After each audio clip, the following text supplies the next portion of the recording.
தாயார் அந்தகனை கைலாயத்திற்கு அழைத்து வந்த பொழுது தாங்கள் தானே அவரை தடுத்தீர்கள். ஆனால் இம்முறை ஏன் மறுக்கிறீர்கள்? அதற்கு இச்சூழ்நிலை தக்க சமயமல்ல கார்த்திகேயா. அது பார்வதியின் தாய்மைக்கான பரீட்சையே ஆகும். ஆனால் இப்பொழுது கைலாயத்தில் உள்ள நம் குடும்பத்தின் அனைவருக்குமே ஏற்பட்ட பரீட்சை.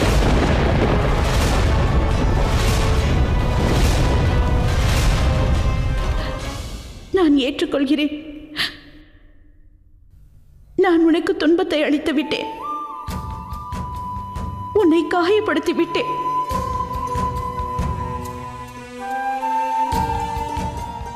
ஆனால் அதற்காக நான் இப்பொழுது பிராயச்சித்தம் செய்ய விரும்புகிறேன். அதற்காக எனது தாய்மை எத்தகைய பரீட்சைக்கும் தயாராக உள்ளது. பல வருடங்களுக்கு முன்பு நான் தானே உன்னை கைலாயத்தை விட்டு அனுப்பினேன். இப்பொழுது நானே உன்னிடம் கேட்கிறேன். கூறு, உன்னுடைய தாயாருடன் மீண்டும் கைலாயத்திற்கு நீ எனது இல்லத்திற்கு வருவாயா மகனே?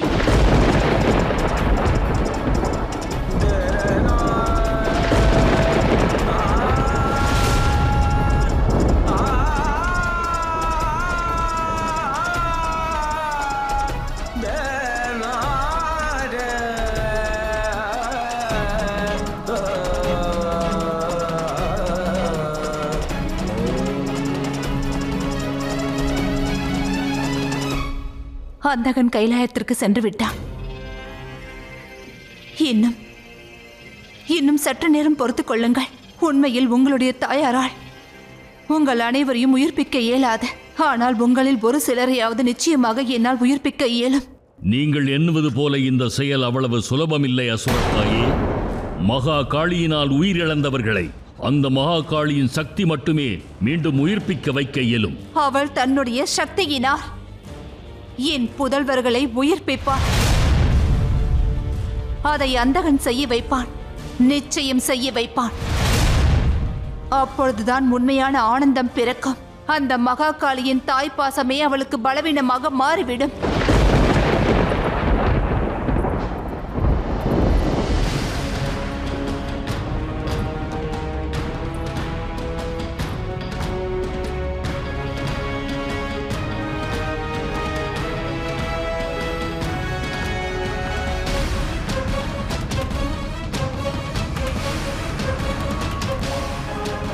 வருகிறேன் மகாதேவா.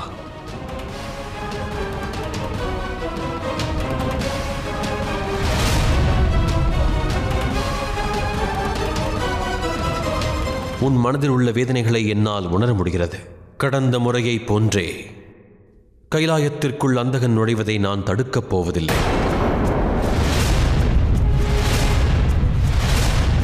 இதை தீர்மானிப்பது உன் கையில்தான் உள்ளது. அதில் உன்னிடம் கேள்வி கேட்பதோ உன்னை மீண்டும் சிந்தித்து முடிவெடுக்கச் சொல்வதோ முறையானதல்ல.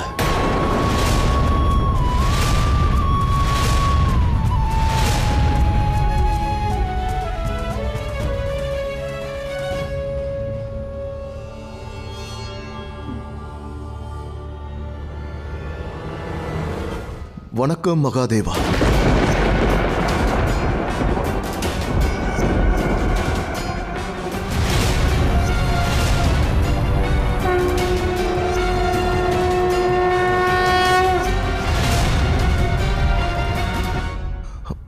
வணக்கம் நாராயணா.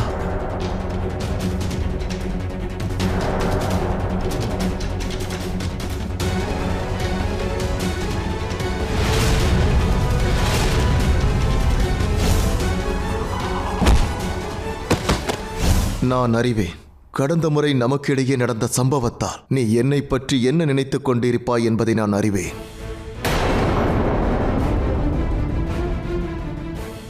நான் எனது நடவடிக்கைக்காக மன்னிப்பு கோருகிறேன்.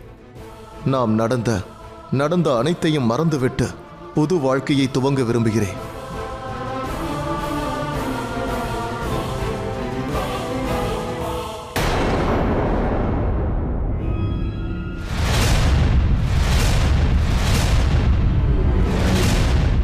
சரியாக சொன்னீர்கள். நாங்களும் இதைத்தான் விரும்புகிறோம். இம்முறை தாங்கள் நல்ல விதமாக நடந்து கொள்ள வேண்டும். தாயாரும் அதைத்தான் விரும்புகிறார். நாம் அனைவரும் கைலாயத்தில் ஒன்றாக இருக்க வேண்டும் என்று. சரிதானே தமையா?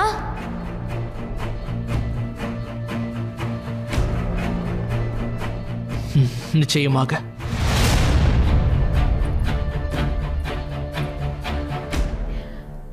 இன்று இந்த விழாவில் என் 3 குமாரர்களுமே உள்ளனர்.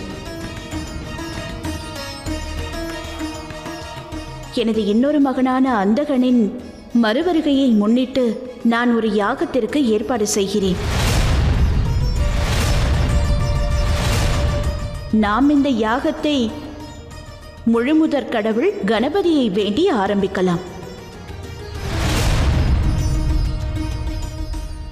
விநாயகா, உன்னுடைய சகோதரன் அந்தகனுக்காக நடைபெறும் இந்த யாகத்தில் நீ மோதகத்தை கூட பெற்றுக்கொள்ளாமல் பங்கு கொள்ள வேண்டும். இது மோதகம் சம்பந்தப்பட்டதால் என்னால் வாக்களிக்க இயலாது. ஆனால் நான் நிச்சயமாக முயற்சி செய்வேன். மகனே நந்தி, நீ விரைவாக யாகத்திற்கான ஏற்பாடுகளை செய். நான் யாகத்தை தாமதப்படுத்த விரும்பவில்லை. ஆகட்டும் தாயே. தாயே, ஒரு நிமிடம் நில்லுங்கள். தாங்கள் எனக்காக யாகத்திற்கு ஏற்பாடு செய்கிறீர்கள். அதற்காக நான் உங்களுக்கு நன்றி கூறுகிறேன் தாயே. ஆனால் யாகத்தை துவங்குவதற்கு முன்பு விநாயகனை ஏன் வணங்க வேண்டும்?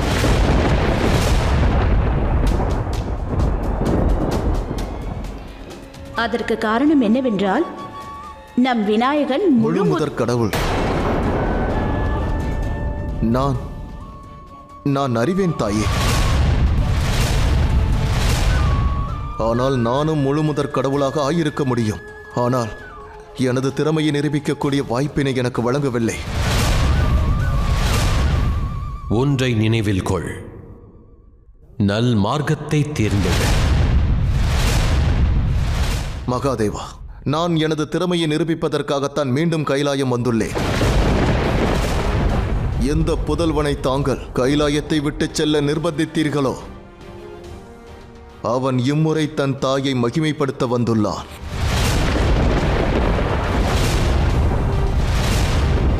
எனக்கு கணேசன் மற்றும் கார்த்திகேயன் உடன் எந்த கருத்து வேறுபாடும் இல்லை. ஆனால் நான் கேள்விப்பட்டிருக்கிறேன், இந்த பதவியை அடைவதற்கு முன்பு இவர்கள் இருவரும் போட்டியில் பங்கேற்றுள்ளார்கள். மீண்டும் அதுபோல் ஏன் ஒரு போட்டியை நடத்தக்கூடாது?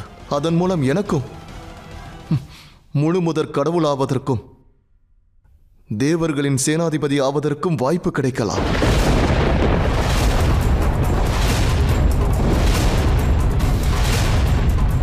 இனி தாங்கள் தான் முடிவு செய்ய வேண்டும் தாயே. தாங்கள் எனக்கும் வாய்ப்பு வழங்குவீர்களா?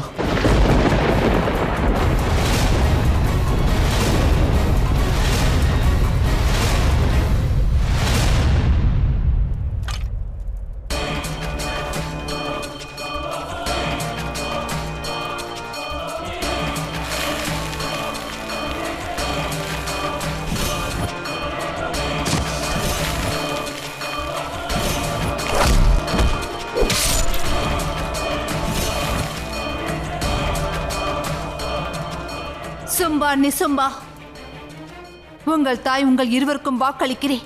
நீங்கள் மீண்டும் உயிர்ப்பிக்கப்படுவீர்கள்.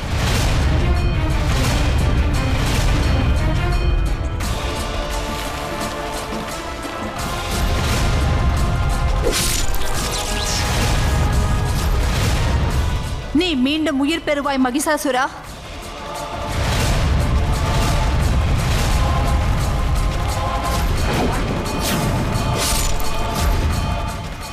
நீயும் உயிர் பெறுவாய் தாரகாசுரா. என் தாய் என்பதற்கு அந்த மகாகாளி சதி செய்து விட்டாள். இப்பொழுது அவள் புதல்வன் அந்தகனின் மூலம் அவள் தாய் என்பதற்கு நான் சதி செய்வேன். மிக விரைவிலேயே உங்கள் அனைவரையும் அவளை உயிர்ப்பிப்பாள். தயாராக இரு மகாகாளி.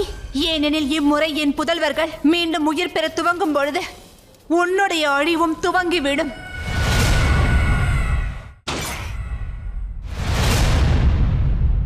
தாங்கள் எனக்கு மூத்தவராவீர். தாங்கள் முழுமுதற் கடவுளாக விரும்பினால் அதில் எனக்கு எந்த எதிர்ப்பும் இல்லை. நான் எனது சுய விருப்பத்துடன் தங்களுக்கு அந்த பதவியை நான் தர தயாராக உள்ளேன். என்ன தமையா, கார்த்திகேயா,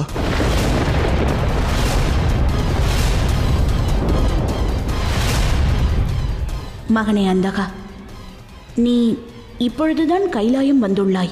இதை பற்றி நாம் பின்னர் விவாதிக்கலாம். நிச்சயம் தாயே. எனக்கு தங்கள் மீது நம்பிக்கை உள்ளது. தாங்கள் எந்தவிதமான பாரபட்சமும் காட்ட மாட்டீர்கள் என்று. ஆனால் கைலாயத்திற்கு வந்தாலே தங்களின் அன்பு பல வழிகளில் பிரிந்து விடுகிறது. எனக்கோ வெறும் ஏமாற்றம் மட்டுமே மிஞ்சுகிறது. நான் எனது திறமையை தங்களுடன் இந்த கைலாயமும் உடன் மகாதேவரும் காண வேண்டும். தாங்கள் என்னதான் என்னிடம் கூறினாலும் நான் தங்களுடைய புதல்வர்களில் ஒருவன்தான்.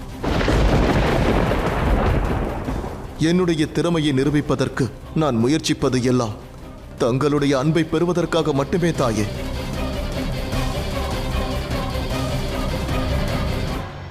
எனக்கும் ஒரு வாய்ப்பளியுங்கள் தாயே.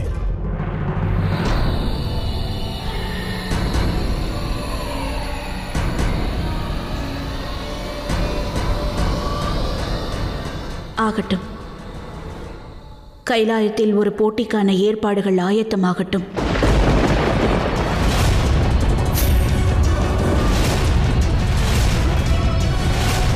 தாங்கள் அனுமதியும் அளித்து விட்டீர்களா தாயே?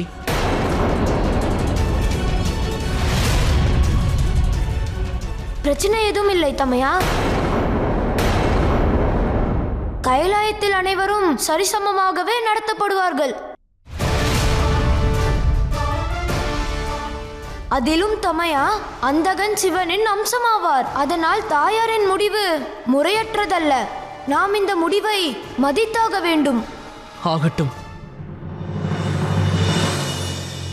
அப்படி என்றால் இந்த போட்டிக்கு நானும் தயாராக உள்ளேன்.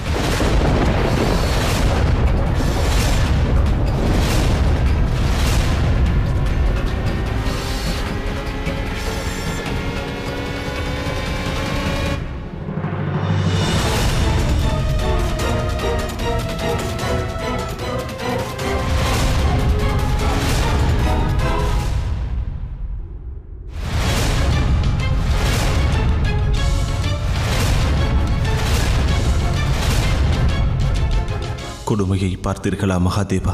எவனால் கண்களால் காண இயலாதோ அவனால் இப்பொழுது அவன் தாய் அவன் மீது கொண்ட அன்பினால் என்னவெல்லாம் சாதிக்க இயலும் என்பதை காண்கிறான். காலத்தை தாண்டியும் காண இயலக்கூடிய அந்த மகா காளியினால் தன் புதல்வனின் அன்பினால் எதையும் காண இயலவில்லை. இதுதான் சங்கடத்தின் விளக்கம் நாராயணா. அந்தகன் ஒரு நபர் அல்ல, அவன் ஒரு மனநிலை ஆவான், சிந்தனையுமே ஆவான். அந்த மனநிலையின் முன்பாக அனைவரும் தோற்றுப் போவார்கள். அதற்கு மகாகாளியும் விதிவிலக்கல்ல. இது மகாகாளிக்கு ஏற்பட்ட மிகப்பெரிய பரீட்சையாகும்.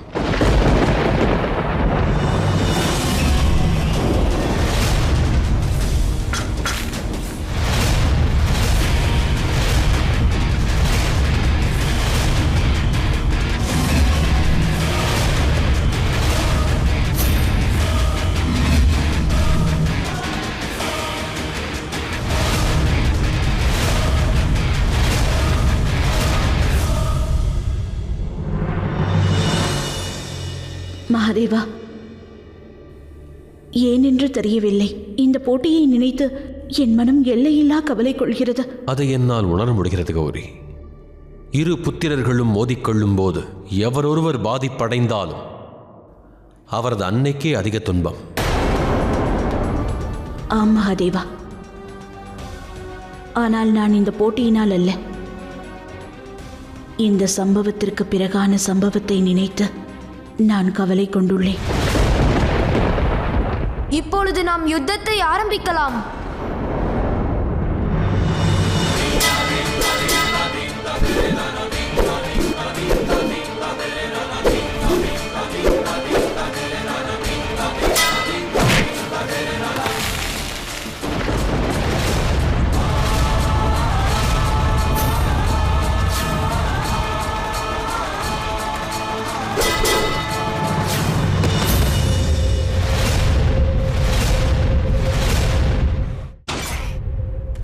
உனது லட்சியத்தில் கவனமாக இரு மகனே.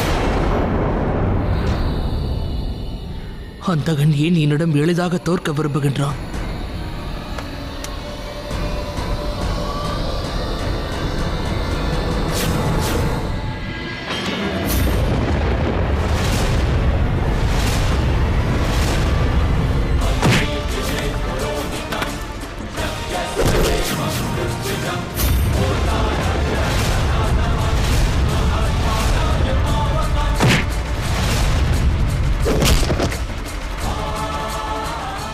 நீ அந்த கார்த்திகேயனிடம் தோல்வி அடையும் வரை உனது தாயின் அனுதாபமானது நிச்சயமாக உனக்கு கிடைக்காது.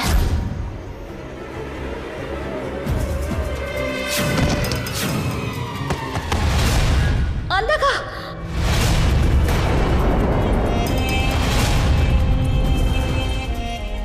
அந்தகா மகனே, உனக்கு ஒன்றும் இல்லையே? அந்தகன் நலமாக இருக்கிறான் தாயே. ஏனென்றால் அவன் வேண்டுமென்றே தோற்கின்றான். என்ன? ஆம் தாயே.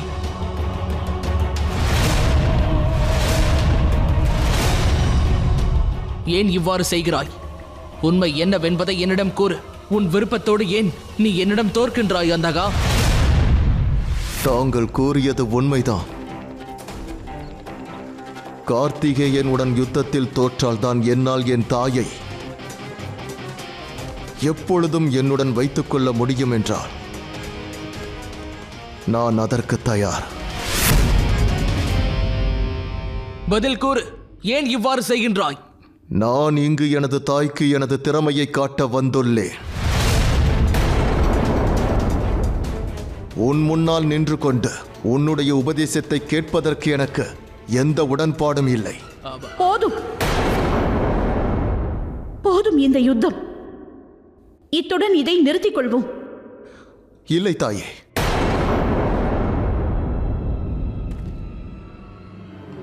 என்னை கூற அனுமதியுங்கள். நீ என்ன நினைக்கின்றாய்? நான் வேண்டுமென்றே தோற்றேன் என்றா? என்னுடைய திறமையை நிரூபிப்பதற்காக இங்கு வர வேண்டும். அதன் பிறகு உன்னிடம் தோல்வியை ஒப்புக்கொள்ள வேண்டும். அது எனக்கு தேவையா? எனக்கு என்ன கிடைத்தது? தியாகம் மற்றும் அவமானம். இன்று எனது தாயாரின் முன்பாக அவமானப்படுவதை விட சிறந்தது நான் இங்கிருந்து செல்வதே ஆகும்.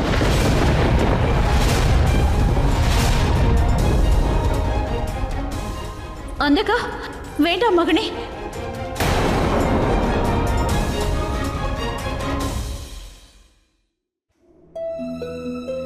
நான் உன்னை செல்ல அனுமதிக்க மாட்டேன். இல்லை தாயே, என்னால் உங்களுடைய அன்பை பெற முடியவில்லை என்றால் நான் இங்கிருந்து நான் செல்வதுதான் நலமாகும்.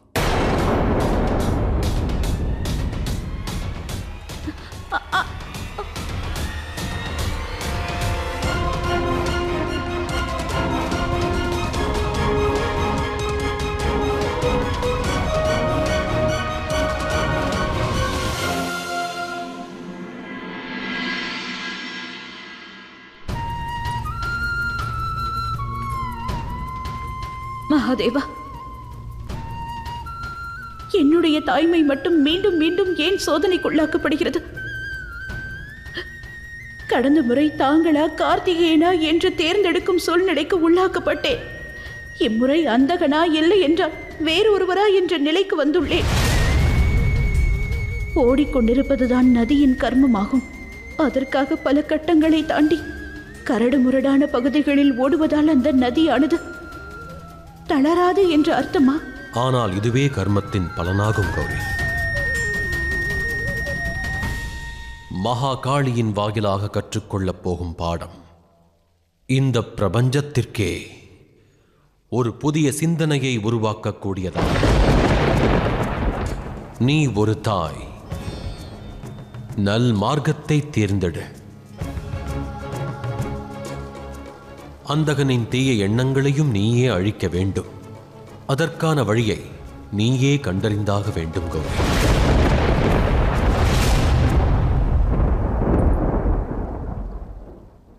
இதை பற்றி எவ்வளவுதான் சிந்தித்தாலும் முடிவெடுப்பது மிகவும் கடினமாகிக் கொண்டே போகிறது.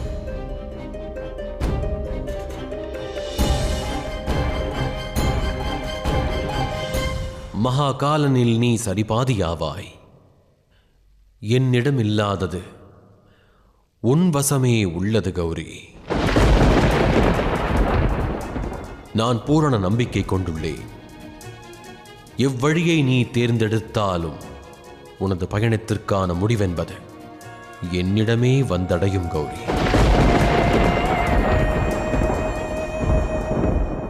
நான் அறிவேன் மகாதேவா. இன்றும் தங்களுடைய இந்த வார்த்தைகளில் ஏதோ ஒரு செய்தி ஒளிந்துள்ளது. ஆனால் மற்றொன்றையும் நான் அறிவேன். அவன் செல்வதற்கான தகுந்த நேரம் இதுவல்ல.